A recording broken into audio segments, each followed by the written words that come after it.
guys, so we are making homemade Sprite today. We put the question out on Instagram of what the secret ingredient might be. Maybe I could find it in my refrigerator. And you guys came up with some great suggestions, but I couldn't just choose one. So we're just gonna put all of them in and see what happens, okay? So we have ramen noodles, jelly, jalapenos. I didn't have any lime. So that's like, I feel like that's wrong.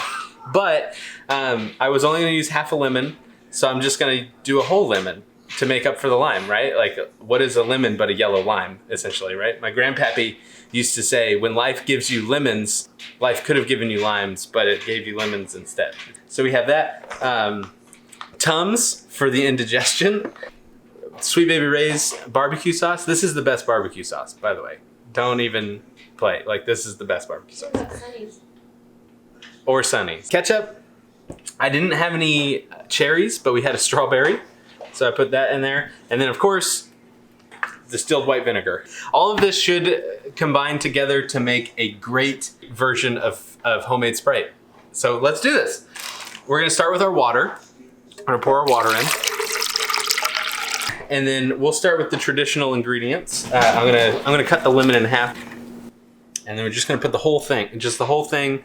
The skin will add flavor. And then I think we'll go with the jelly next.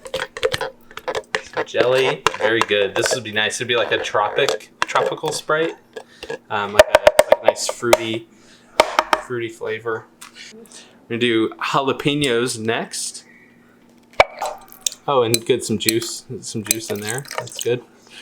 A couple jalapenos.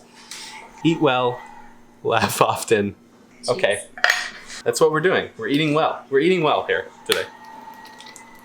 Our barbecue sauce. The sauce is the boss. Very nice.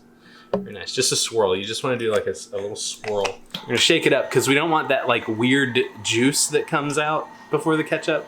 We just want the ketchup. We don't want that weird juice, whatever. Gross. Yes, that would be gross.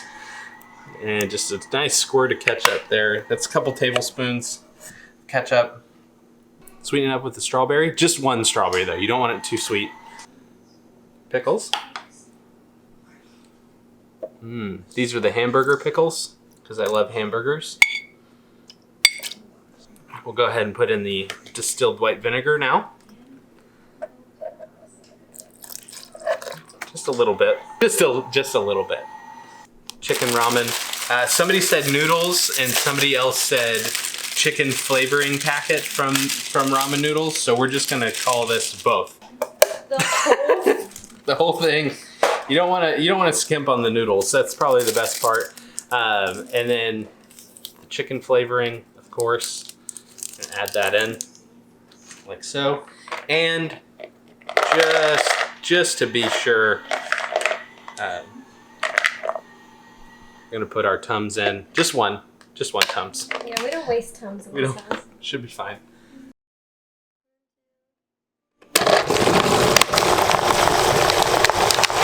It's not accepting the ramen noodles.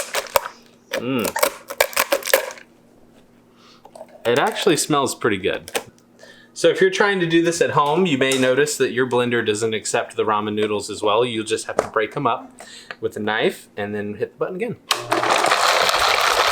We're just gonna pour this into a nice glass. It smells very lemony. It smells very barbecue-y as well. Homemade Sprite.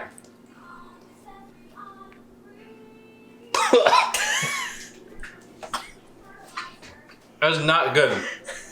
It's not what I expected. I expected it to be really good, but you guys let me down. I gotta say, it is not good.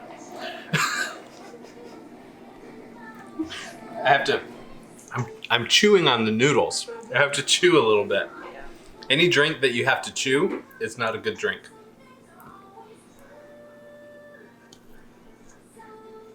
It's still bad.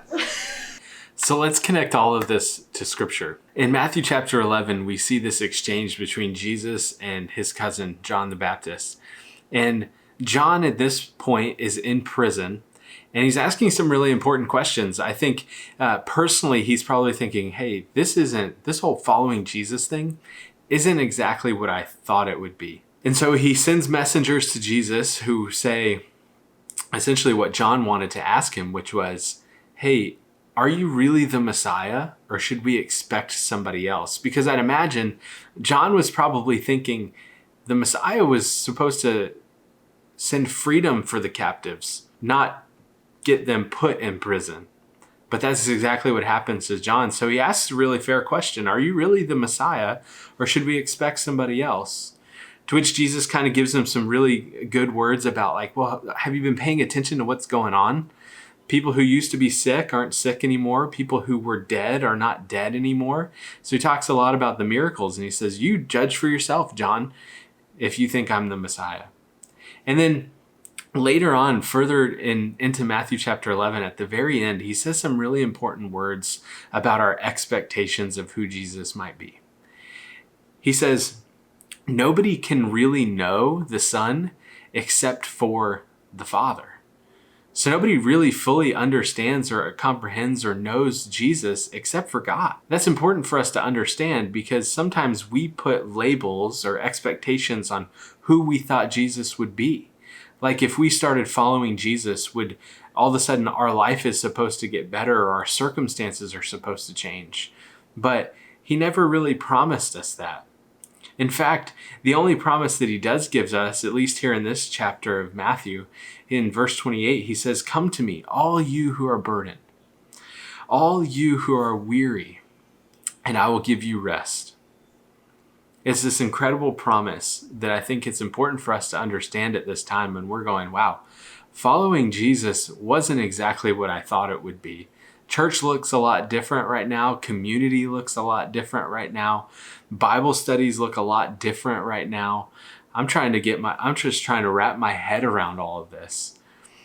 It's important for us to understand that even in the chaos, even in all of this mixed up stuff that we have going on right now, Jesus hasn't changed, and he's still inviting us in to get into his presence, and he promises us rest for our souls. It's Matthew chapter 11, verses 28 and 29. An incredible promise for us to remember at this time. Don't forget to like and subscribe to this channel. And maybe in the comment section below, let us know some ways that you are finding rest in Jesus this week. We'll catch you next time on YouTube Tuesday.